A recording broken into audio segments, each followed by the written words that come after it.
Então, pessoal, nessa terceira parte agora da nossa aula, a gente vai falar um pouco sobre semântica para predicados. Eu tive que dar algumas pausas aqui porque teve uma reunião aí dos professores, mas de qualquer maneira eu vou passando as instruções lá quando a gente chegar na aula.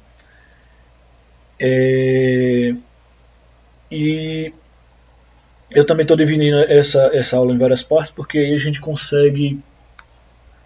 eu consigo fazer o upload em tempo, né, e fazer o processamento tudo certinho para que vocês possam ter acesso às aulas.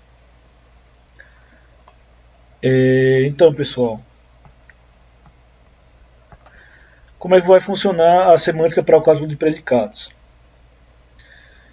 A gente já definiu, né, o que são expressões bem formadas no cálculo de predicado. A gente pegou, fez a lógica proporcional lá direitinho, definiu quais são as operações e tudo mais. Aí depois a gente chega assim, não, agora a gente pode definir um predicado para representar alguma coisa mais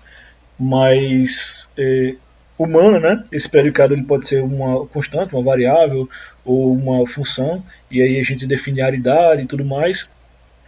E aí a gente faz o cálculo desse predicado e aí a gente consegue fazer uma definição também na forma de uma sentença atômica, ou seja, gerando valores lógicos, verdadeiro ou falso, para aquela coisa que eu quero descrever, né?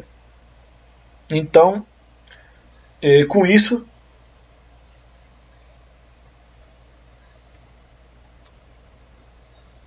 só um pouquinho. Então, voltando aqui, tendo definidas as expressões bem formadas do cálculo, né, a gente fez isso e a gente precisa entender o significado, né, definir como é que é o significado para que a gente possa aplicar isso, né? Então, a verdade de expressões depende do mapeamento de constantes variáveis, predicados, funções. Então, a gente já sabe, já entendeu isso de certa forma, né? Então, por exemplo, Jorge é amigo de Suzy, Jorge é amigo de Kate. Se for realmente verdade que Jorge é amigo de Suzy e que Jorge é amigo de Kate, essas expressões teriam um valor verdade, né? Então a gente está agora associando a se isso aqui é verdade ou não. Se Jorge é amigo de Suzy, mas não de Kate, então a primeira expressão é verdade e a segunda é falsa. Então a gente pode definir de uma maneira mais formal essa semântica do cálculo de predicado, de maneira que a gente tenha a interpretação de um domínio, certo? E aí na sequência a gente vai usar essa interpretação para determinar a atribuição do valor verdade. Então, seja um domínio D, um conjunto não vazio, uma interpretação de D é uma atribuição das entidades de D e cada um dos símbolos de constante, variável, predicado e função de uma expressão de cálculo de predicados, tal que a cada constante é atribuído um elemento de D. A cada variável é atribuído um subconjunto não vazio de D. Essas são as substituições admissíveis para cada variável. Cada função f de aridade m é definida em m argumentos de D e define um mapeamento de m para D. E para cada predicado P, né, de aridade n, é definido em n argumentos de D e define um mapeamento de dn para Vf. Então, no final das contas, eu quero que tudo isso vá virando verdadeiro ou falso. Ou seja, eu vou substituindo um elemento, esse elemento pode ser substituído em variável ou não, essas variáveis podem ser substituídas em funções, e aí eu mapeio em D, esse D de alguma maneira vai virar verdadeiro e falso, né? Então, eu tenho a interpretação, o significado de expressão é a atribuição do valor verdade sobre a interpretação. Então, o valor verdade de expressões do cálculo de predicados, né? Então, a gente tem uma expressão e a interpretação I para no domínio não vazio de D, então eu tenho valores aí substituídos. O valor verdade é determinado por, ou seja, o valor final da expressão que a gente quer vai ser determinado por um valor de uma constante, no qual a gente vai atribuir aí um elemento D, né? E aí vai ter essa interpretação desse elemento D. O valor da variável é um conjunto de elementos D, ao qual é atribuído por I. O valor de uma expressão funcional é aquele elemento de D obtido pela avaliação de uma função para os valores dos parâmetros atribuídos pela expressão. O valor do símbolo do valor verdade, verdadeiro e falso, né? F ou V. O valor de uma sentença atômica é verdadeiro ou falso, a gente já falou isso, conforme determinado pela interpretação. Então, o valor de negação de uma sentença V é falso, né? A gente já sabe disso. O valor da conjunção de duas sentenças, a gente já sabe. O valor de verdade das expressões, tá? É determinado pelo, a gente olha a tabela verdade, esses aqui. E, finalmente, para uma variável x e uma sentença S contendo x, a gente sabe para todos e o é. Então, a gente está juntando tudo isso aqui só para dizer assim, nas semânticas predicadas a gente pode calcular, então a gente tem um domínio, né? A gente substitui esse domínio, aí vai ter uma interpretação, essa interpretação lá no final vai gerar um valor de verdadeiro ou falso que a gente quer utilizar. Então, a quantificação de variáveis é importante no cálculo do predicado, então eu tenho que colocar lá na minha função a quantidade de variáveis, né? Quando uma variável aparece em uma sentença como x, por exemplo, a variável funciona como marcador de lugar, então você vai poder substituir, né? E aí você vai ter que definir para criar aquela sentença, o para todo, ou se existe alguma coisa, para poder criar algum significado atômico, né? No cálculo de predicado, as variáveis podem ser quantificadas de duas formas, universalmente ou existencialmente, que é o para todo ou existe. Uma variável é considerada livre se ela não estiver contida no escopo de qualquer um dos quantificadores, tá? É uma variável livre, pode ser qualquer coisa. A expressão é fechada se todas as variáveis forem quantificadas. Então, o ideal é que a gente tenha uma expressão fechada, né? Uma expressão fundamental não tem qualquer variável. No cálculo de predicados, todas as variáveis devem ser quantificadas. Como eu falei, né? A gente precisa que o cálculo dê um valor lógico e eu preciso que isso aí seja bem fundamentado, senão eu não consigo fazer o cálculo corretamente, né? Então, na sequência aqui, a quantificação universal ela pode gerar alguns problemas, porque generalizar é sempre né?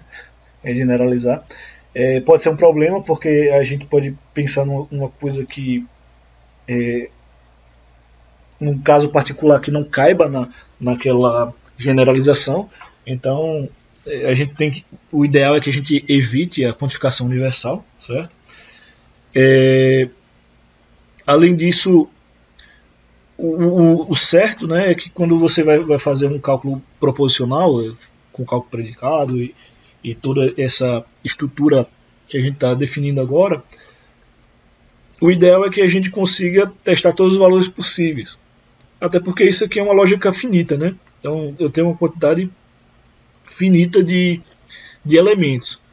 E por isso o ideal é que a gente conseguisse, né, ter domínio de todas os valores verdade, e a quantificação universal pode limitar isso, né?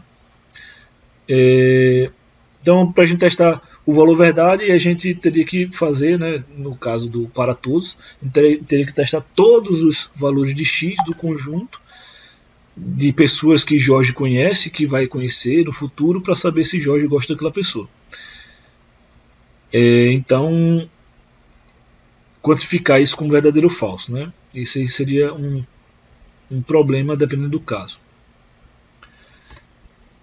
Até porque, será que eu posso testar todos os valores ou não posso testar os valores, né? Então, as variáveis elas podem também ser quantificadas existencialmente, e a gente já viu isso de algumas maneiras até então. E aí, nesse caso, é mais definido, né? É mais limitado.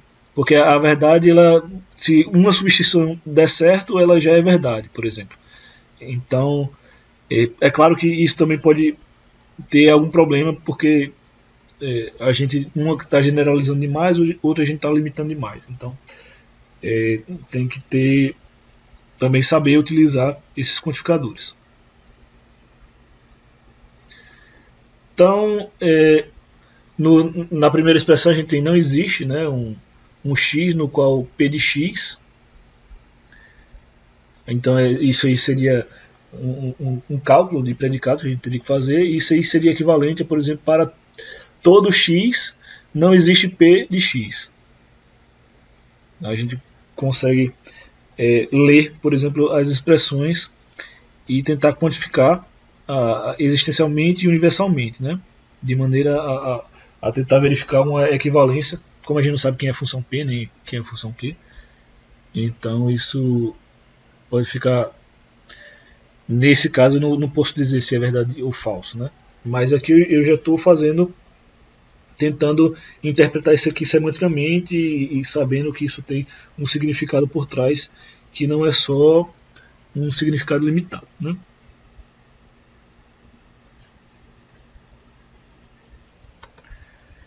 Então agora a gente começa o cálculo de predicados de primeira ordem, né? Então o cálculo de predicados de primeira ordem permite que variáveis quantificadas se refiram a objetos do universo de discurso e não a predicados ou funções. Então, para todo caso do sentido gostar, né? Jorge gosta de Kate. Então eu estou fazendo com que esse goste aí seja meio que um amor platônico, alguma coisa meio estranha, né? Então, nesse caso aí a gente não tem uma expressão bem formada, né? Então, no cálculo de predicado de primeira ordem, a gente quer que seja uma expressão bem formada, uma fórmula bem formada. Dessa maneira, a gente precisa quantificar de uma maneira mais interessante. Então, muitas sentenças que a gente entende que gramaticalmente corretas em um idioma podem ser representadas pelo cálculo de primeira ordem, porque a gente tenta expressar também nossa verbalização, né, de uma maneira que seja única, que dê um entendimento único. Até porque se a gente não fizer isso, a gente não se expressa de uma maneira que a outra pessoa vai entender também. Então a gente usa símbolos conectivos, né, símbolos de variáveis e basicamente. Aí a gente, nesse caso aqui, a gente está tentando transformar o predicado de cima em uma sentença, né, que, por exemplo, pode ser um outro alvo de uma avaliação, né? Então, por exemplo, se não chover na segunda, Tom irá para a serra. Então, se eu quero expressar isso na forma de uma sentença, né? Então, eu coloco a negativa, não chover, né? Então, eu tenho uma função tempo, que é o tempo é o predicado que mapeia, nesse caso, o chover, o estado, né, de chover, ensolarado, se o dia é chuvoso, ensolarado, se ele é um dia nublado, é uma tempestade, enfim. E o outro é o dia da semana, né? Então, se o tempo não estiver para chuva, né, na segunda, isso implica que Tom vai para a serra. Então, eu tenho dois predicados aí e eu apenas representei aquela expressão em português na forma de uma sentença. A mesma coisa aí, por exemplo, Emma é um Doberman e um bom animal, né? Então a gente usa a conjunção e aí o bom animal, Emma sendo bom animal, se isso for verdade, né? Ou falso, mas é uma afirmação que eu posso atribuir verdadeiro ou falso. E então Emma é um Doberman, eu consigo também. E os dois eu tenho a operação de conjunção para chegar ao resultado dessa sentença, né?